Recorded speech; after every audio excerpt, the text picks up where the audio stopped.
Well, as you know, we've had gridlock now for most of President Obama's administration. And clearly what we're seeing is the administration is working more through the regulatory process in moving forth policy. And to have any legacy at all without passing legislation or stopping legislation, you would have to go through your federal agencies. And we have a very active environment, not just individual agencies like EPA and labor and those that we work with generally in agriculture, but a big picture from the White House and developing policy objectives with a target of what can we do without passing a new law.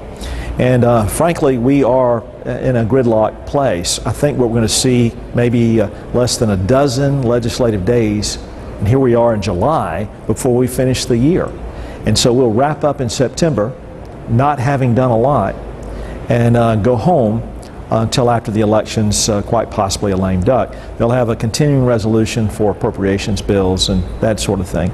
But on the regulatory piece, the fear is for us, a regulation is proposed, we get to make comments, and then the agency decides to do it. And the only options at that point are passing a bill, which is not going to happen in the Congress now, or going to the courts, which is, as you know, very, very expensive. I believe for peanut, now you have to take the other commodities aside and make your own decision on those. I don't know about those. But on peanut, this is the best one in 7 farm bills.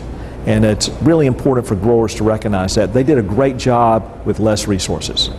Bob, is this farm bill that complicated? Growers seem to be having trouble figuring out how it applies to their individual operation. Yes, we're making it more complicated. One of the problems was with typically these kind of things, there was no really technical summary out when this bill happened. So groups put out their own summaries and leaders pontificated about what it was or wasn't. And some of the information was not accurate. And so the rumors start, and as you know, that can always hurt you. So a lot of that confused the situation.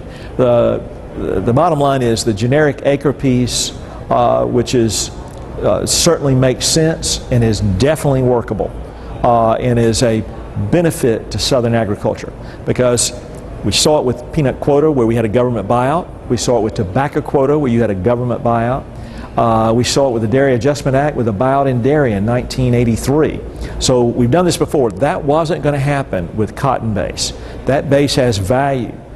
Most of our peanut producers grow cotton, and those farmers had something of significant value that you weren't just going to take an X and draw a line, line through it. So that program, it's new, but I think once we get the regs out, it'll be very clear.